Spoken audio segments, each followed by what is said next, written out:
You know, I could not leave this Toxin Burden series unfinished before I talk to my practitioners out there. So, welcome to another episode of Learn with Flow. Today is going to be the practitioner pod of this 4-part series. We have been talking and breaking down the real truths and kind of debunking some of the myths behind the topic of toxin burden.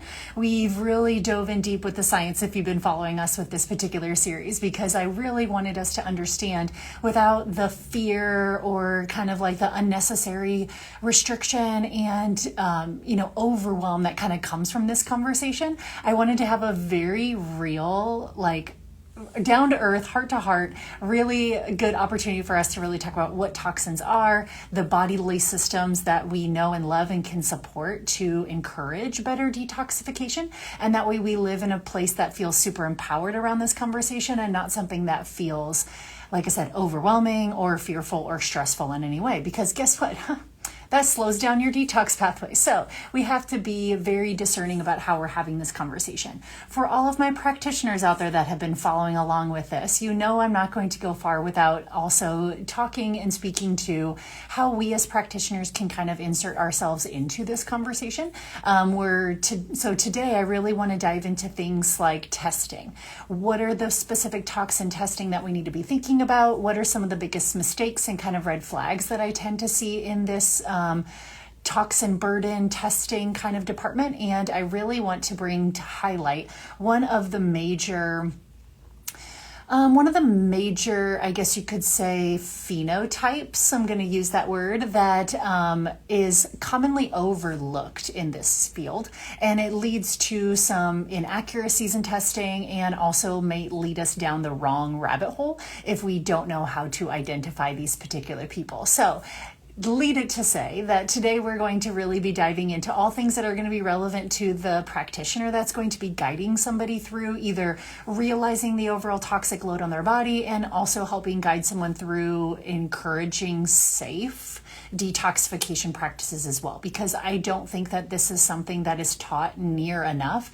And a lot of people are then lost kind of trying to find and piece together a lot of DIY detoxification for themselves and trust that it does not go well, because a lot of people don't realize how sensitive this system is and how we need to really make sure that we have the proper order of operations accounted for in this overall detoxification process. We touched on that a little bit in some of the first three conversations of this series, but today we're really going to get to kind of understand why, and as practitioners, what we're going to do about it. So without further ado, I really want to start first with this very relevant picture that I see in this world of toxin burden, and that is individuals that are trapped in what I call the cell danger response. Cell danger response is sometimes abbreviated CDR as an acronym for cell danger response. And what we really see here is some specific patterns that you can first identify in someone's blood work before really deciding, is this person someone where I suspect that there's toxin burden at play?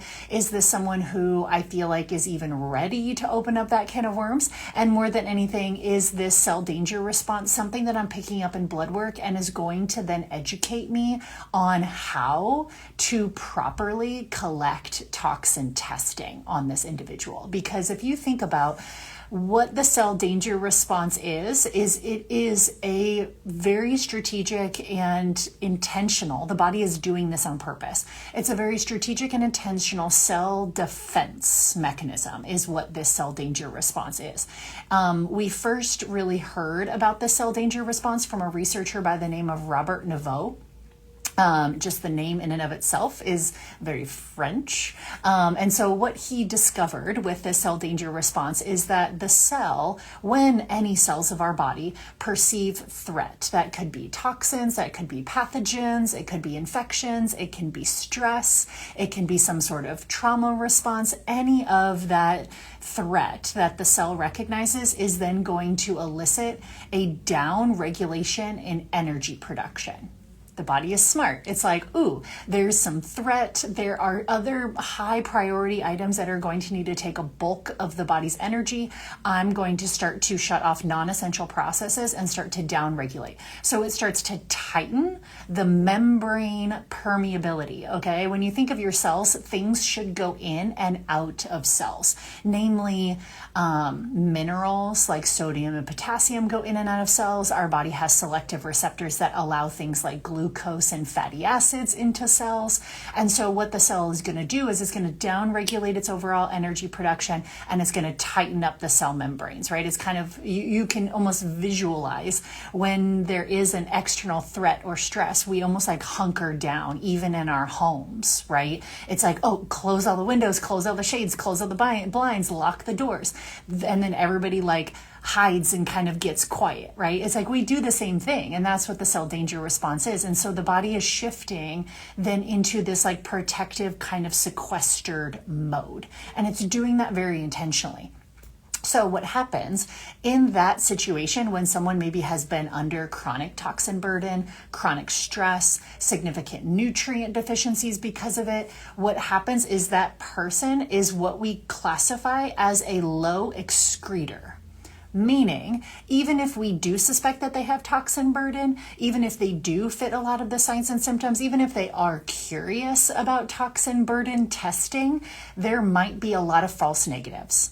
They could invest hundreds, if not thousands of dollars into toxin testing, and it might come back normal, or it might come back a lot lower than we would have expected, right? And then we're going to miss the picture that actually is there because we didn't take into account to identify in blood work first, oh, I'm dealing with a low excreter. So there's going to be certain things that we have to think about before collecting toxin testing and before making sure that this individual knows like, hey, I do think we need to do some toxin testing, but we need to be very intentional and very deliberate about it because according to your blood work, you could fit into that low excreter category, meaning you have a significant toxin burden, yes, but your cells aren't actually releasing that for us to capture it in lab testing. They're kind of like holding and sequestering it away. So for these individuals, you really have to think about what does that provocation need to look like? How am I going to promote their body out of a cell danger response